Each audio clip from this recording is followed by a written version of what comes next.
Olá, sejam todos bem-vindos ao Química em Arte. Dados recentes de uma pesquisa da Unesco sobre a participação das mulheres na ciência mostram que ainda há um caminho a ser percorrido, e menos de 30% dos pesquisadores do mundo são mulheres. A partir de hoje, nós do Química em Arte faremos uma série de entrevistas com mulheres belas, inteligentes, do lar, cientistas e muitas nada recatadas, tendo como objetivo principal a valorização do protagonismo feminino na ciência. Mulheres na ciência que comece o matriarcado. Em nosso primeiro episódio, temos a presença ilustre da professora doutora Fernanda Oliveira Lima, uma das mulheres cientistas que colaboram para mudar o terrível cenário da desigualdade de gênero. A professora Fernanda possui graduação em Química e bacharel em licenciatura, mestrado em Química Analítica e doutorado em Ciências com ênfase em Química Analítica e pós-doutorado em Educação em Ciências e Educação da Matemática.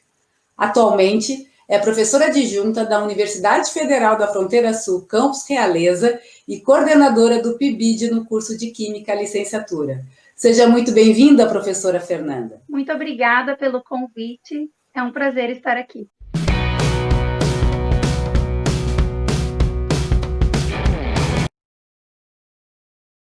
Obrigada, professora Fernanda. Que bom que a senhora aceitou o nosso convite. Estamos bastante felizes de ter, no nosso primeiro episódio das Mulheres na Ciência, uma professora do curso de Química Licenciatura aqui do Campus Realeza.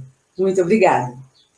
Professora Fernanda, conte para nós qual foi a tua maior inspiração, para estudar Química e se especializar na área de ciências. Desde o ensino médio, eu sempre tive muita facilidade para a área de exatas. Professores já também me falavam dessa minha aptidão. Então, houve a possibilidade, dentre os cursos, de fazer Química. Então, entrei para Química. Neste período do curso, eu conheci todas as áreas, fiz estágio em laboratórios de análises clínicas, trabalhei na indústria, trabalhei em escolas e vivenciei todos os espaços possíveis. Dentro destes também fiz iniciação científica, tanto na área de educação quanto na área de analítica e orgânica. E nesse período de pesquisa, eu conheci duas professoras maravilhosas, Uma não era professora do curso, e a outra era a professora Maria de Lourdes Belinazo, bioquímica fantástica. Trabalhei muitos anos com ela, e também conheci a Ana Gilda, no laboratório em que era o laboratório de águas, que fazia a prestação de serviço, fazia análise para FEPAM, para toda a região, E aí eu tomei gosto, me encontrei na área de química analítica e resolvi que essa era a minha área, que era o que me dava mais prazer de desenvolver, e fui fazer um mestrado. Depois do mestrado, fiz o doutorado, atuei por muitos anos como professora de química analítica, e como professora depois senti a necessidade de me aperfeiçoar ainda mais na área de educação, e ano passado eu fiz o pós-doutorado em educação. Isso é importante, isso até para os nossos próprios alunos do curso de licenciatura, que um curso de licenciatura ele possibilita, diferentes caminhos que tu pode trilhar, desenvolver na tua carreira, Muito legal. Você coordena e coordenou alguns projetos de pesquisa. Fale sobre alguns deles para nós, por favor. Desde o meu começo da carreira, após o término do doutorado, na verdade, até um pouco antes de concluir, eu já estava dando aula na Federal de Santa Maria. Eu já desenvolvia projetos principalmente relacionados à análise de antioxidantes em alimentos e plantas. A gente sempre trabalhou com pesquisa de iniciação científica com alunos. Depois que eu entrei aqui na UFES, também comecei a trabalhar um pouco mais direcionado na parte de engenharia. Trabalhei com a professora Adriana Dervanovski, em Cerro Largo. Aqui, quando eu vim para o campus Realeza, então eu comecei a trabalhar com um pouco de bioquímica, né, um pouco com a nutrição, com a professora Dalila, com tecnologia de alimentos, com a professora Jussiele.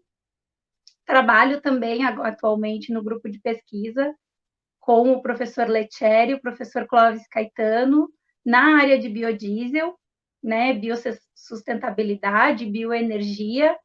Trabalho também, então, com iniciação científica nessas áreas de bioenergia e também trabalho na parte de educação com o programa, né, PIBID do Campus Realeza de Química, dentro do núcleo de Física e Química, que é um núcleo interdisciplinar maior que envolve os cursos de Biologia, Química e Física. E quais são as maiores recompensas e dificuldades nessa sua trajetória até o momento? A maior dificuldade que a gente encontra para desenvolver pesquisa no Brasil é o fomento. Então, a gente tem uma dificuldade muito grande de comprar reagentes, de comprar equipamentos, não a gente comprar, mas a instituição comprar, os equipamentos são caros. Então, assim, a questão de verbas é a mais difícil mesmo. Não adianta só a gente ter a vontade, né, o entusiasmo, o conhecimento científico, se a gente não tem os materiais e os aparatos necessários para fazer o desenvolvimento. Então, a gente sempre procura fazer o melhor que a gente pode com o que a gente tem. Se a gente tivesse mais equipamentos, mais estrutura, a gente faria mais, mas sempre fazendo o melhor que a gente pode com o que a gente tem no momento. Esse é o maior desafio. Uma das dificuldades, né, que nós pesquisadores temos é isso, né? Nós não temos muitos recursos, né, para desenvolver a nossa pesquisa. Embora a universidade ela tem procurado alguns meios para isso, né? Mas é muito difícil, porque não tem como contemplar todos os pesquisadores da universidade.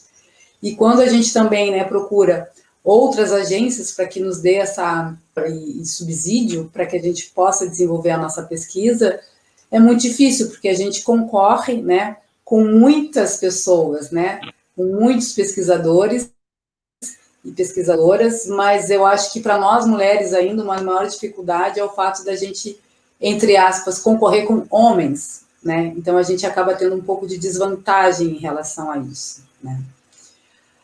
Professora Fernanda, nessa sua jornada, o que mais marcou, né, a sua carreira até esse momento? Porque com certeza muita coisa ainda vai acontecer, mas até esse momento o que mais marcou a sua jornada? É muito difícil a gente listar um marco, né? A gente sempre lembra dos últimos acontecimentos. Então, o que mais me marca e me dá satisfação de fazer o que eu faço é os alunos que passam pela gente, continuam seu caminho brilhante na área da ciência, principalmente as meninas, que eu já tive algumas, que estão fazendo caminhos maravilhosos dentro da área.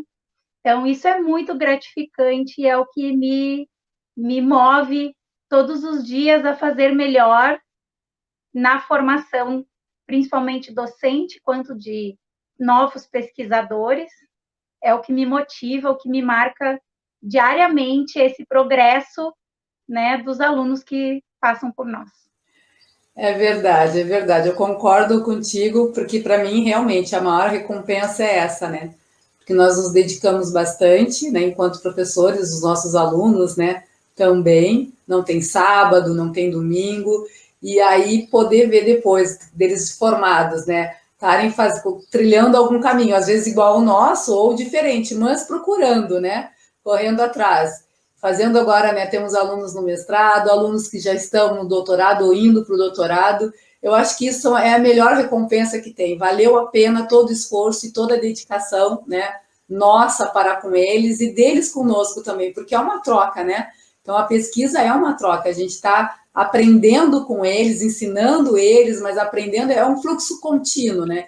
Eu acho que isso é um marco muito grande na vida de uma professora, né, pesquisadora, até pensando na desigualdade que existe, né, quando a gente vai buscar, né, alguma agência de fomento, né, buscar mais recursos. Na tua trajetória, houve algum momento que tu sentiu algum tipo de preconceito?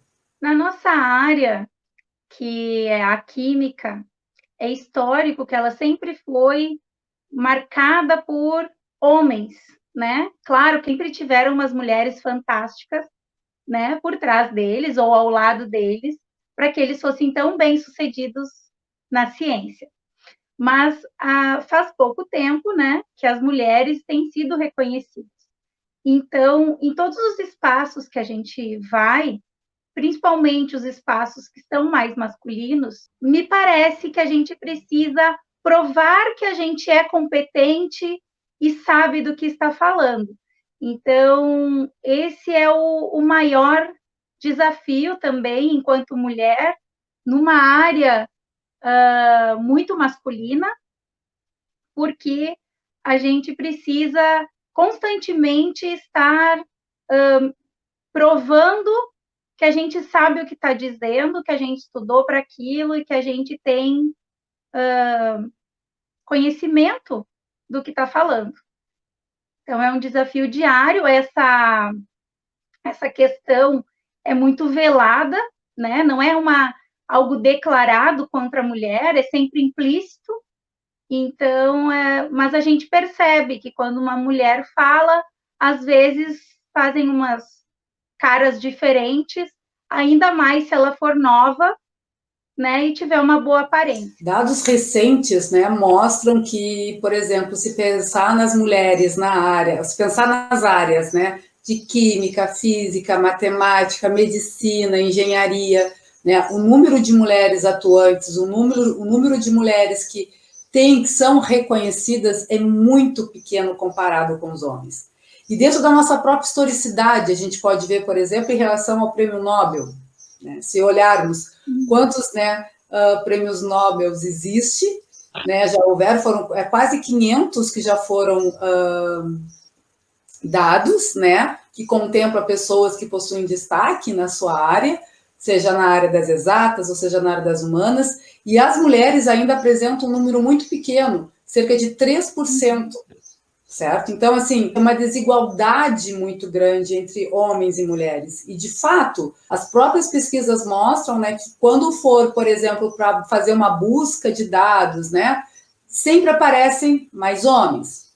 Em termos de citação, citar homem ou mulheres, até existe uma certa igualdade em relação a isso. Não existe uma desigualdade em termos de citação, mas é que muitas vezes na citação não aparece o nome da pessoa, aparece as iniciais. E isso é uma coisa que também já está em estudo, né? Então, assim, se tu não sabe quem é, quantas vezes os nossos próprios alunos vão apresentar um seminário e aí eles dizem assim, o Oliveira, o Lima, o Pérez, né? Mas eles não vão ver quem são essas pessoas. E geralmente não é e sim é a mulher que desenvolveu aquilo. Então, assim, é bem triste esses dados, esses números, né? Além, por exemplo, tem pesquisas também mostram, né, a própria CAPES e do CNPq, né, que em termos de, por exemplo, Bolsa Produtividade, né, existe um número muito pequeno de mulheres que recebem a Bolsa Produtividade, a maioria são homens. E já existem algumas teorias a respeito disso, mas isso eu vou deixar para um outro momento, certo? Mas muito legal, obrigada pelo teu relato. E o que tu acha que a gente poderia fazer, ou que a sociedade poderia fazer para mudar esse cenário, né? Para que mude esse cenário, para que as mulheres, para que nós mulheres possamos ter maior visibilidade, né? Para que nós mulheres possamos desenvolver mais trabalhos e que nós possamos ser cada vez mais reconhecidas pela sociedade. Acho que é esse trabalho, né, de divulgação das mulheres na ciência deve continuar sendo feito. Outra possibilidade também é que a gente continue incentivando as nossas meninas, né, que entram nos cursos e que, por vezes, num curso com um grande número de meninos, que elas sejam incentivadas a continuar na carreira, a continuar exercendo o que lhe dá prazer, independente da área, né, porque todos somos pessoas e podemos exercer qualquer atividade, né? Desde que a gente tenha uma força de vontade e queira executar de forma integral, de forma melhor possível, né? Então, eu acho que esse incentivo de nós, enquanto pesquisadoras, professoras, precisamos fortalecer esse empoderamento nas meninas que entram nos cursos, principalmente, que são, em sua maioria, né, compostos por meninos. Sim, professora Fernanda, eu acho que a melhor coisa, uma das, né, existem várias, mas uma das é a gente continuar incentivando as nossas alunas e mostrando para elas que todo mundo é capaz de chegar aonde quiser chegar, né? A gente sabe que às vezes as oportunidades não são as mesmas, a gente sabe que nem todo mundo tem as mesmas oportunidades, mas o mais importante de tudo é não desistir dos seus sonhos, correr atrás, né?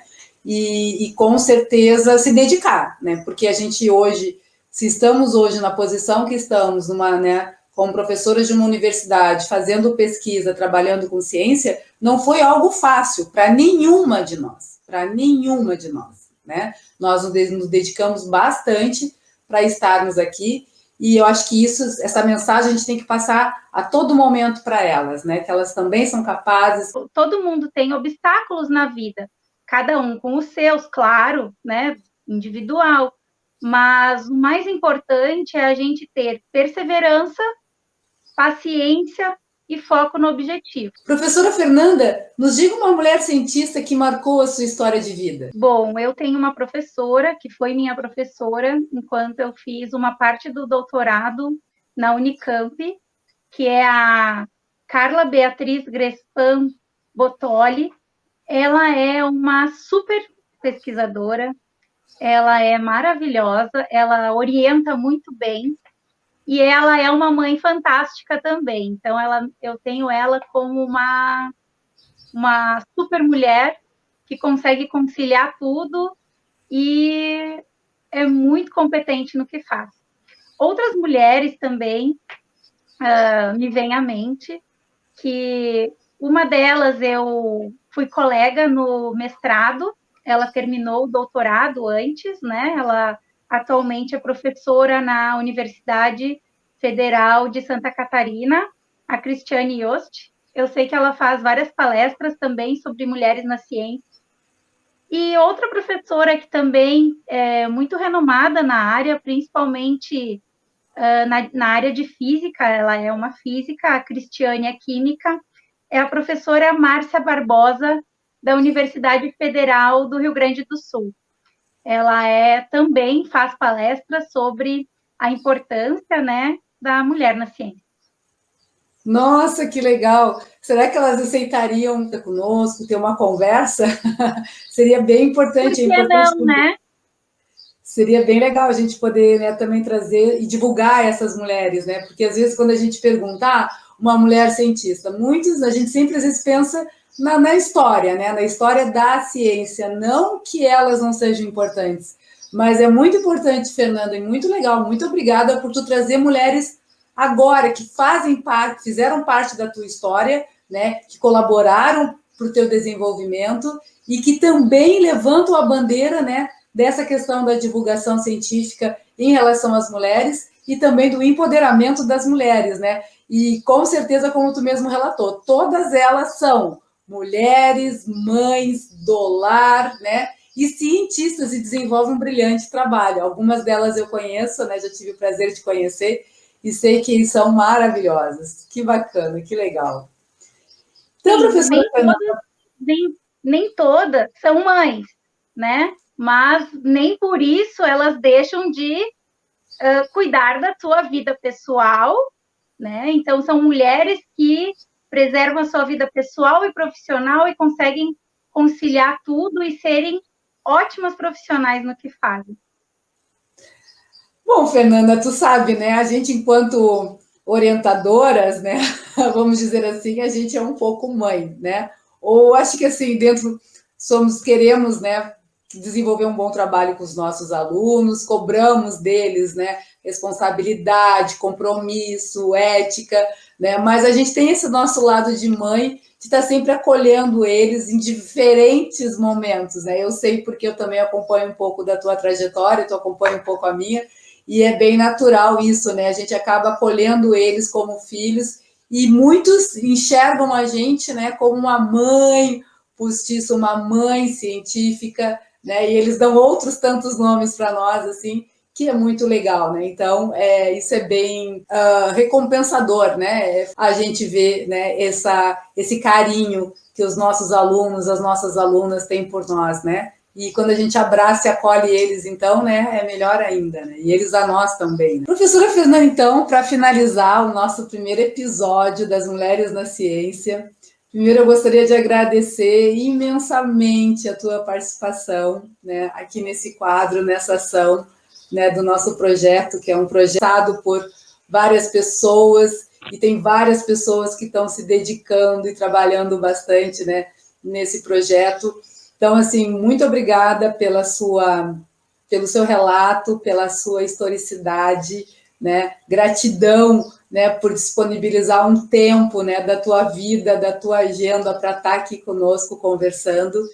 E eu gostaria de, né, que, se fosse possível, de deixar, né, qual o conselho que você deixaria para uma jovem que pretende seguir a carreira de uma cientista? Bom, eu quero agradecer, então, esse convite, esse reconhecimento, né, desse espaço também disponibilizado a mim para dizer o que eu faço e que realmente a gente consegue produzir, mesmo sendo mulher brasileira, né, numa cidade pequena, numa universidade relativamente nova, quando comparado com outras que já são muito mais antigas. Então, a minha mensagem final é que, ao escolher uma determinada área, você se dedique àquilo, estude, né, se aprofunde no assunto, na área, dentro desta área que você deseja, que tenha perseverança, né, não desista do seu objetivo, que tenha um objetivo claro do que você quer para a sua vida e que vá em busca desse objetivo. Por vezes você vai ter que ter muita paciência, vão ter muitos obstáculos. Por exemplo, esse ano a gente teve o obstáculo que foi o Covid, que atrapalhou muitas pesquisas, então a gente teve que repensar em muitas coisas. Então, sempre vão haver obstáculos, mas nem por isso você precisa deixar ou desistir do seu sonho. Então, a minha mensagem é que você tenha foco, né? Aquelas 3 palavrinhas, né? Foco, força e fé. Na verdade, tem que ter foco no objetivo, né? Não dá para perder a fé. E tem que ter força de vontade realmente, porque as coisas não são fáceis. Não são fáceis para ninguém. E enquanto nós, num meio mais masculino, mais força de vontade nós temos que ter. E isso a gente só vai obter com o estudo. O estudo é o que faz a gente perseverar e alcançar os nossos objetivos. Muito obrigada pelo espaço, estou à disposição. Obrigada, professora Fernanda, pelo seu relato, pela sua historicidade, né? E nós do Química em Arte agradecemos profundamente. E se você gostou, não esquece de dar o seu like e se inscrever no canal. Escreva nos comentários o nome das mulheres cientistas que você gostaria que nós do Química em Arte entrevistasse. Valeu e até a próxima com mais Mulheres na Ciência.